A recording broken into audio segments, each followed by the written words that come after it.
Carson's Corner is a black LGBTQ-owned small business. They sell merchandise and apparel on pop culture franchises such as Dragon Ball, King of the Hill, Sailor Moon, and of course and most importantly, Power Rangers. If you're interested in getting their amazing merch, be sure to check them out at carsoncorner.com. Link will be down below. What do you mean I'm not immortal? I insist on not dying!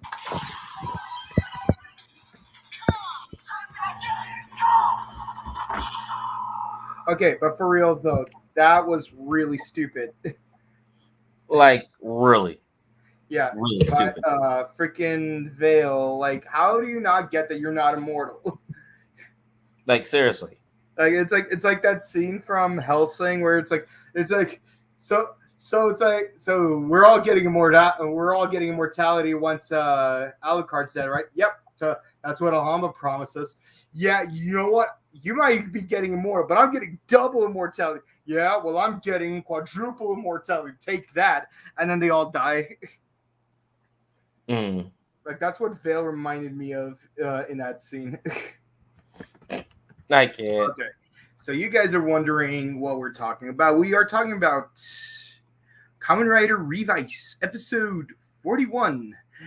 Father's true intentions, son's determination. And yes, we're covering one episode. One episode. Not 2 episodes, one episode. Because we are finally caught up. Finally. Yeah. Yeah, and yes, we are busting this episode a little earlier than usual because this weekend is 4th of July weekend, aka Anime Expo weekend, and we all know that all y'all are going to be at the LA Convention Center spending the entire 4 days cosplaying, getting sweaty, not showering, just kidding about that last one, getting autographs signed, watching the world premiere of Kamen Rider W Futo PI, the anime. So, are you excited for that anime? I don't know. I actually haven't heard of it. Really? Like, it's been on the news, like, along with Kamen Rider Black Sun and Shin Kamen Rider, not to be confused with Shin Kamen Rider the Prologue. Yeah. By the way, for those of you interested, Reckless Fox and I did a review of Shin Kamen Rider the Prologue on our SoundCloud at Scrub Club Gaming Podcast, so be sure to check that out. But right now, we are watching Kamen Rider Revice, episode 41. So, what were your thoughts? What are your general thoughts on the episode? My general thoughts, I stand by this 110%. I don't care what anyone has to say about this. Daichi is a baby. Yes, he is. He is a big baby. Uh-huh. I don't care. How much of a baby is he? More of a baby than my kids. Wow. And that's saying something. Wow, that is saying something. Yes. And also, I want to give credit to the subtle reference to the movie Hook, where it's like, where Akaishi's like, Daiji, my boy, how are you doing? And then like the very next he gets is like, my Daiji. I'm just like, really? Yep, really. But honestly, what got me was they actually they really went into detail about Icky's contract with Vice. Yeah, like they keep briefly mentioning it, but this is the time they actually sat down and actually talked about it. So I appreciate that they did this. For those of you who don't remember, about 8 episodes ago, every time Icky uses his powers, his memory gets erased, or other people's memories are erased of him. It's never quite clear because even though they keep saying that Icky's memories are being erased, Icky's being erased from the photo. So I'm like, are you my Valentine where you forget your friends, or are you what's his name, Yuto Sakurai, where people forget you? But yeah, Genta found those photos, and he's like, "Why is my boy not here?" Exactly.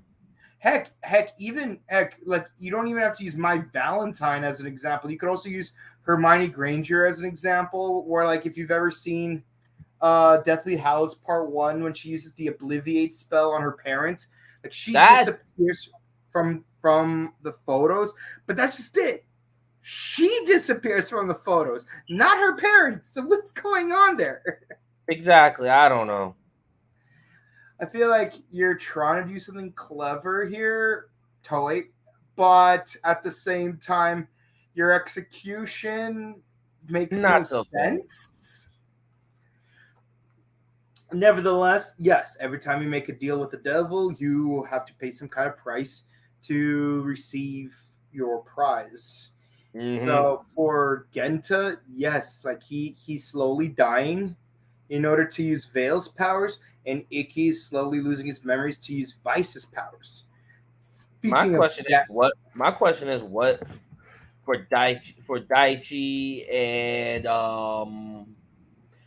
and Sakura, what I wonder what their prize is. yeah, I feel like for Daiji, like I feel like his price to use Kagero's power is Kagero slowly siphoning his strength, like his spiritual strength, like his ability, like his spiritual fortitude, and like so when Kagero died, it's like a lot of his like strength has gone with him, like because now he's always acting like a little bitch. Pardon my language. A little. Yeah, it's like Kagero is basically a Horcrux, where like every time you make a Horcrux, there's less of you happening, left in you. So when all the Horcrux are gone, like you're mostly dead. Pretty much. Yeah. So it's like that's so it's kind of like so Kagero and Daiji is basically Voldemort. You know, if Ikki was Hermione. You really think that? Hmm? You really think that? I mean, in terms of the prices they're paying. Yeah. Now, Sakura, it's like, yes, her weakness is separated from her body. But so, look, what is the exact price? Like, her weakness is now like a separate entity that could easily be defeated. And, you know, like, maybe, like, if they actually, like, explain that a little bit more, like, say, for example, let's say if Love Cove got damaged. Wait, hold on. I just realized something. Ryan, you naughty, naughty boy. Okay, but for real though. So what's going on? Yeah, so like if Love Cove got damaged and Sakura got even more damaged, that would be an interesting dynamic if they actually showed it, because that would mean that meaning that you can't just like get rid of your weakness. It'll have to manifest itself in some other way. So if it gets damaged, bad things happen to you as well. What? So speaking of fathers and sons, Vice versus Veil. Vice was giving them hands. Yeah. Yeah, I love it when bad guys are receiving hands. And yes, Veil is dying. So like he needs to be constantly being stamped on just to stay alive.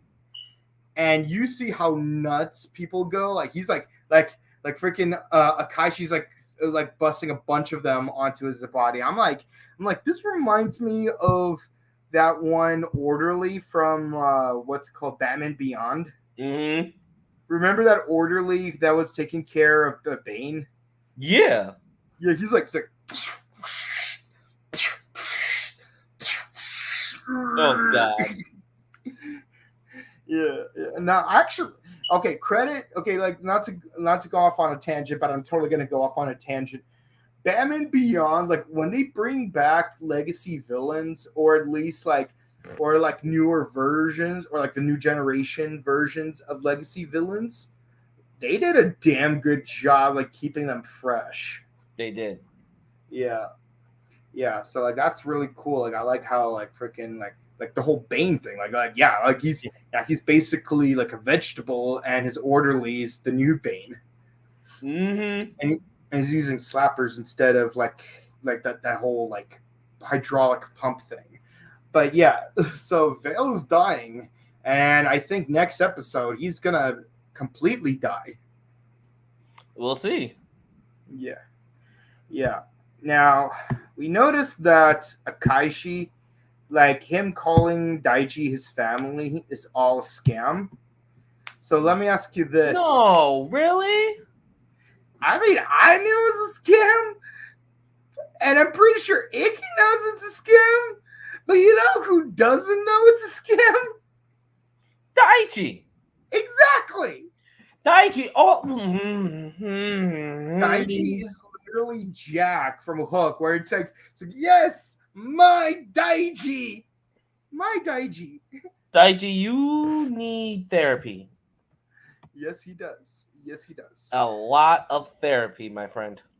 Yeah, it turns out he was a lot better off having Kagero in his body because, as one of the other characters said, yeah, his sense of righteousness got warped. And you know, if your sense of righteousness is what causing these problems, then maybe Aku was right. Righteousness, a rule for a fool. Oh Lord. I'm just kidding, but yeah, shout outs to Greg Baldwin, even though he wasn't the voice actor at the time that line was said. I'm pretty sure he will still claim it being the current de facto Aku. Probably. No, he's a cool guy. Like I love his Aku version of My Way. Malaise. Speaking of malaise, both villains, Vale and Akaishi, both get washed. Here's my question. Akaishi being washed, that's all an act. Yeah. He's pretending to get his butt kicked by Revi and Vice. You think so? Like he's literally trying to pull a Palpatine on Daiji. Like when Mace Windu is like right there in the balcony with him. It's like he's like unlimited. You really got to bring that up. Oh no, he's going to kill me. Anakin, you better do something about this, because even though I have unlimited power, I'm going to somehow die if you don't do anything. Come on, Anakin, what are you waiting for? He's got his lightsaber at me. Don't you want to save Padme? Like that's literally a Kaishi right there. That is true. But honestly, like you see him like drying up and everything else. You know what I mean? Mm-hmm. Yeah. So let's talk about what's his name? Over Demons. He lost his dad in the previous episode. Oh, Not so his real dad. He's feeling that. But he is. By the way, I hate that last week I did not make the joke from Long Beach Griffey. I am not your dad. Like really. And then it's like, I love you, son. But yeah, like freaking, I'm not your dad, Long Beach Griffey. I miss those old jokes, with the Pop-Tarts. But yeah, freaking. So he was already an orphan before he joined Weekend. Then he got this adopted family, and now his adopted parents are both dead. So basically, Over Demons is basically that version of Kal-El that became Batman. You know the one where like he crash landed in Gotham instead of Smallville, and then he was raised by Thomas and Martha Wayne. So it's like not only did he lose Jor-El, but he also lost Thomas Wayne on top of that as a kid. That is true. Yep. Yeah. But we now have trooper versions, at least, because We always got to have obligatory trooper riders in this new Reiwa era where you have. Actually, no, Saber didn't have troopers. No, Saber didn't. No, they didn't. What's it called? Build had troopers. 01 had troopers. Saber and Geo didn't really have troopers, did they? No, not weird. really. But we do have troopers this season. So we got a bootleg Spider and Stag Beetle Vice stamps. So we could get Weekend Riders. I feel like that is the name of a song.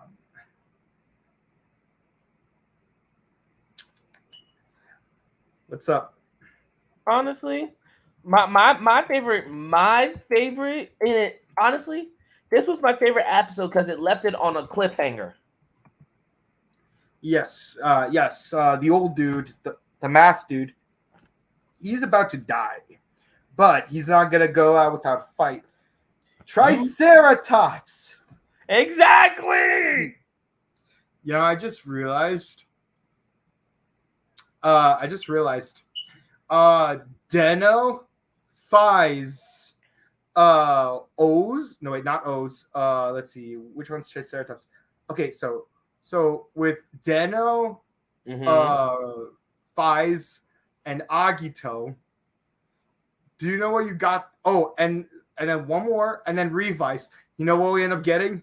What? Mamos, Pterodactyl, Triceratops, Somilodon, T-Rex. Really? Yeah. If you're thinking what I'm thinking, you're thinking. Yeah. Yeah. Like they need just one more Vice stamp to get like the Mighty Morphin Power Ranger stamps. I can't. Yes, you can. Yes, No. you can. No. Yes, you can. We told Bandai Japan, please make a Samilodon Vice stamp so that we would have the whole Mighty Morphin set. I don't care if you don't make a dragon one for the Green Dragon set, but like we've got a mammoth, a pterodactyl, and a Triceratops and a T-Rex. All we need is a Samilodon, and we have the full set. I can't with you. Yes, you can with me. No. You're right here with me. No. Yes. Make it Samilodon Vice stamp so we could finally take over the world. No. Okay, yes, that was Zork. So, like, can have fun, all you Yu-Gi-Oh fans. But one thing I really enjoyed is Hiromi doing tactical stuff without becoming a writer.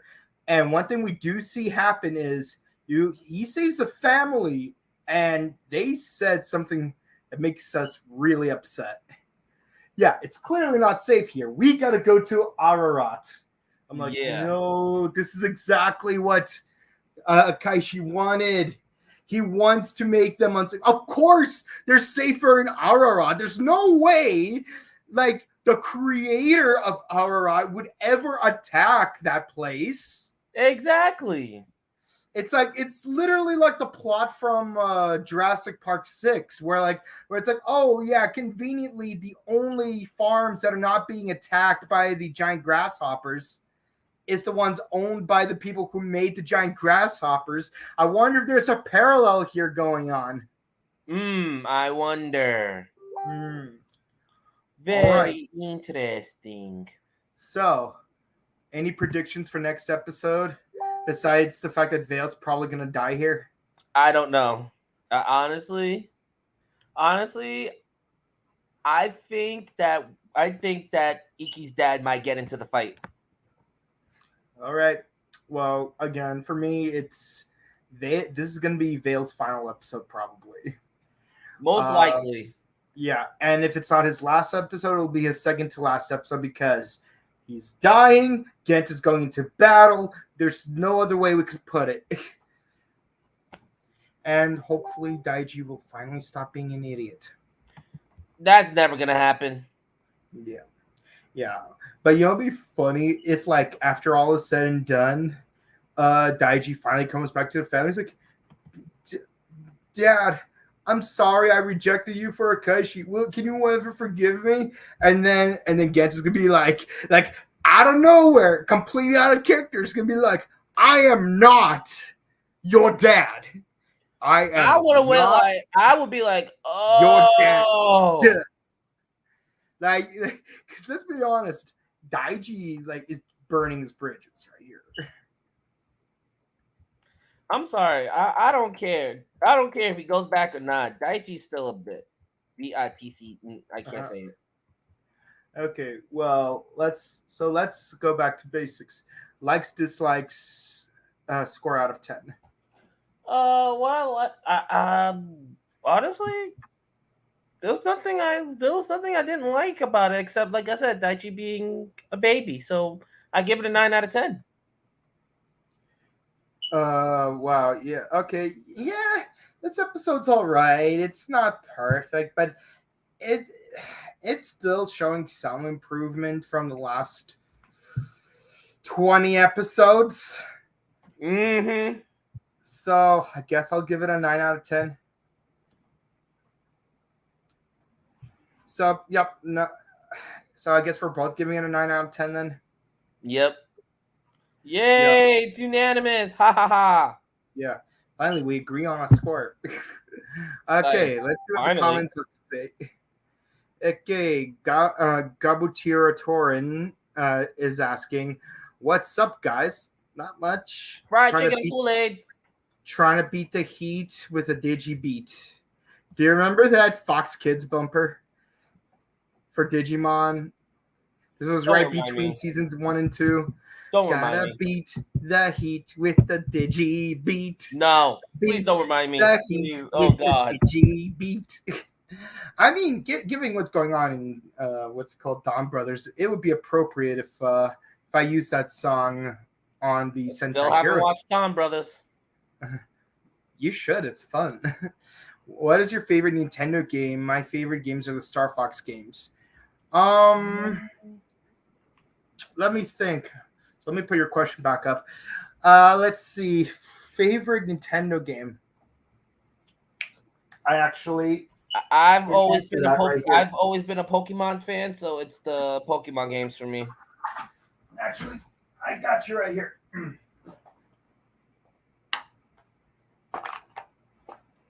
Some of my favorite games are right over here. I'm gonna need that Pokemon. I'm gonna need all those Pokemon games, sir. Oh, and by the way, this blank slot is Battle Network 4 Blue Moon. I'm just playing it right now on the Game Boy Advance. So yeah, there's that. So I'm gonna need all those Pokemon games, sir. No, they are mine. And yes, I do have Ruby and Fire Red as well. But more importantly, we got Metroid Zero Mission and Metroid Fusion. And yes, those would be some of my favorite games. Also, there's Bayonetta 1 and 2. So, Platinum, you said 2022. 2022. Mm-hmm. And it's almost July, so you got 6 months to produce that game that you promised us. And watch, they're going to release the game on December 31st, just to say, hey, we kept our promise. We know we kept you waiting for as long as we possibly could without breaking that promise, but we kept our promise. Like, hey, it'd be an early birthday gift for me. Yay. Yeah. And by the way, on the topic of Battle Network, they just announced the new Mega Man Battle Network collection. Bundle.